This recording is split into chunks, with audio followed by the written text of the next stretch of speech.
Hello, it is a vocal video for December the 1st, 2022, and I'm taking a break from Patsy Ruttenberg's The Need for Words, just because I happened to come across a video on YouTube that is like, oh, this is interesting.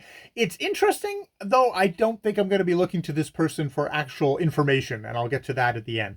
This is a video by Vng Gng, G-I-A-N-G.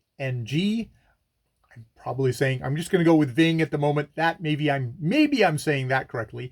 And it's a video called Top 3 Tips to Improve Your Communication Skills.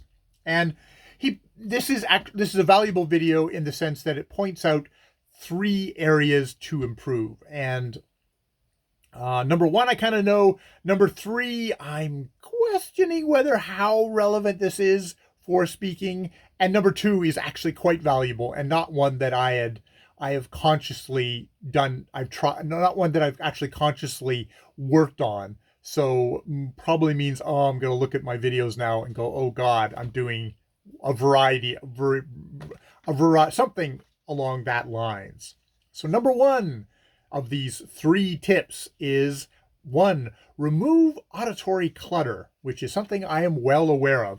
This is putting ums, ahs, like, kinda, all that kind of stuff into your speech.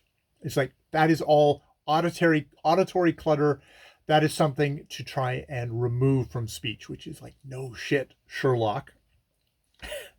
And there's a brief thing of him talking about how embracing the pause is probably going to be the best way to combat the urge to make all those noises that it can, and how much that will affect your speech and how much people will take you seriously is considerable. And one of the very valuable things he does is he shows videos of students of his before he's worked with them and after. And in the speech that he does for the auditory thing, he has the guy do the same speech once before and once after. And it is really striking how much more professional, how much more powerful the speech is after, without the ums and the ahs involved. It's like, wow, yeah, that is where I want to get to. That is indeed where that's my whole reason for me struggling along this way, doing my self-teaching, is this idea of, can I learn how to speak without all the auditory clutter? So yes, there was a really good confirmation of that. That was like, oh, maybe I can do that too. Maybe I can learn how to do that as well. And I think that whole thing of the pause is probably the most powerful thing there. Can I work on getting that pause, embracing the pause, and using it in my speech, and also using it to combat the ums and ahs and the knows in my speech. I think if I can do that, I will definitely have improved 100%. I will improve my videos 100% vocal wise.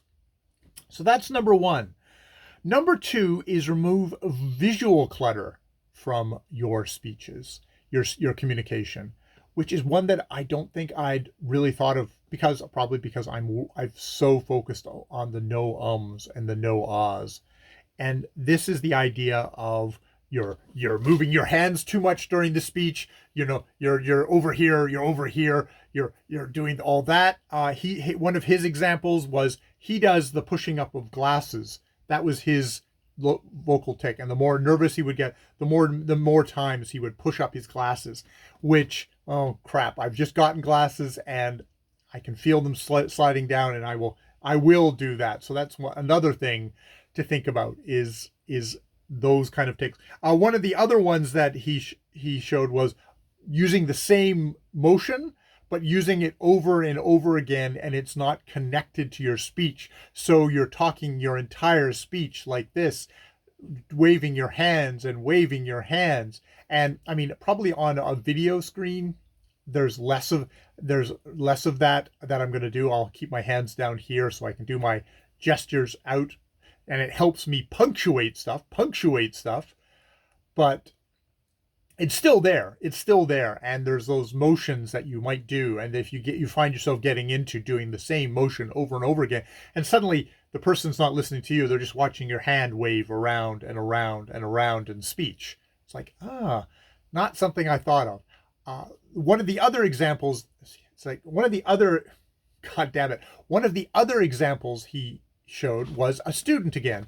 And this was a student on a stage, and it was kind of comical that the guy was giving the speech and he was pacing back and forth and back and forth and back and forth and kind of going out of the light. And people, even watching it on the screen, you're sort of like, oh God, it's a tennis match. And it wasn't connected to anything. It wasn't either or an or. So that was interesting. And he also had a thing at the end where there's two paths you can take. And in the speech, he just kept on going, there's two paths you can take. And there's one that's the hard one, that's difficult, and then there's the easy one. And by the end and the after, it was like A, he was staying put for the most part. And B, it was like there's two paths you can take. There's the hard and difficult one. There's the super easy one, but isn't particularly rewarding. And it's really one of this matters of you need that it's way more valuable to challenge yourself and take the difficult path, challenge yourself, grow and develop. And that is the path that is going to get you further in your life, in your goals. So very much using your gestures, your hand gestures with purpose. And I mean, there's this shake thing. It might be like one of those things of you can take this path where kind of holding your hand still on the screen as a visual aid, but not waving it around like I was doing there. So it was an interest. I was like, oh, that is not something that I thought about with my communication skills, which, isn't a bad thing because I'm still struggling with working on my no ums and no ahs and all the vocal tics and stuff like that, and my vocal tics, trying to work on combating that. So those were two very interesting tips. The third one is smile more, which, it makes sense for communication, probably especially one-on-one communication. I don't know if that is something that I worry about on camera. I think on camera, I would suspect on camera I just smile. If I smile, I smile. It's not something where I'm particularly conscious of it. I cover over the viewfinder there so I don't actually watch myself. So I'm actually kind of trying to focus on the eye of the video audience. He describes 3 smiles. There's the polite smile, which is just basically your lips. The one that you do is you're walking by a stranger on the street and it's kind of polite smile. There's number 2, which is the camera smile, where it's still just your mouth, but you're showing your teeth. Nothing's happening with your eyes. You're all dead that way. But it does not look sincere. It looks like you are grimacing for the camera, which I'm totally guilty of, and he said as well himself. And the final smile, which is the Duchenne smile as well, which is a smile which engages the whole face. You get the wrinkles around you. You're engaging all the muscles of the face, but probably especially the muscles around your eyes. So it's kind of I start laughing even if I kind of crinkle my eyes like this. It's like, yes. And that's the natural smile. And I think it's just like being relaxed and just sort of letting your whole face and just feeling what you want to feel. Now, how that works in a speech setting, I can't imagine it's like I would ever do that while I'm talking. It's just sort of a rictus that happens. It's better for it seems like more of a thing that you would do for thumbnails of videos than you would do practicing kind of like I'm smiling with my whole face. And then I do my my cut off laugh, which I'm sure is something else. So of those, you know, the first one is definitely confirmation of, and it was really useful to see a student who went from having a lot of vocal tics, the ums, the ahs, you knows, the likes, was really kind of really opened my mind to a different place where I'm probably fucking things up, which is visual clutter and what hand gestures I'm using, what little verbal tics I might have. I'm sure I've got other verbal tics, maybe leaning. I bet leaning is another one. It's because like I oftentimes I'm just like I'm standing on my feet. I just sort of lean to one side, and I'm sure that looks great on camera. There's all those sorts of things, which I'm on camera, so it's a visual medium. I should think about stuff like that. So that was really valuable. And the smiling, which I don't know. I'll work on that. I'll think about that. I think I smile enough when I'm actually on camera. It's just when thumbnails I suck at. I suck at face pictures for the camera. But you know, I'll think about that and see how that incorporates in with the rest of my speech making.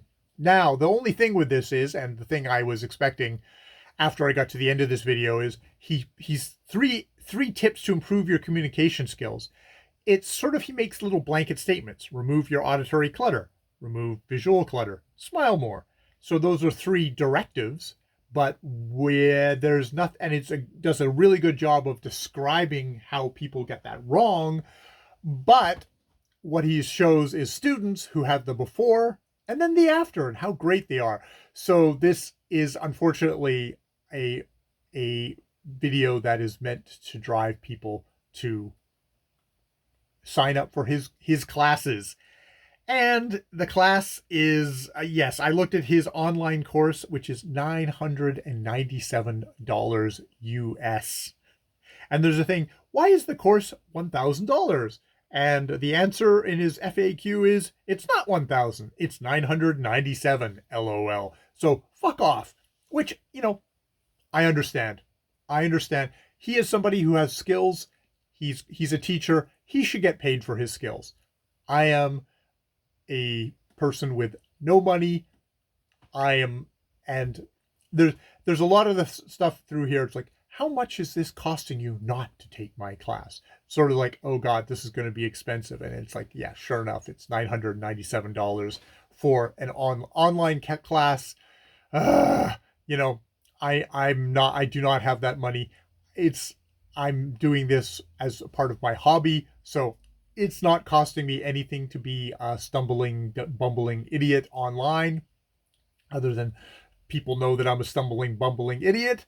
And I'm very determinedly going for the low cost. I spent 15 or 17 bucks on Patsy Rudenberg's book, and I'm squeezing every single ounce of value out of that book that I can. And I had to go through a lot of chuff to get to the valuable stuff. I did find the valuable stuff, but I'm not going to spend $1,000 more dollars Canadian, because that's how much it would come out Canadian, to take his class. So thank you, Vng Gng, for these tips, for bringing to my attention the idea of removing visual clutter.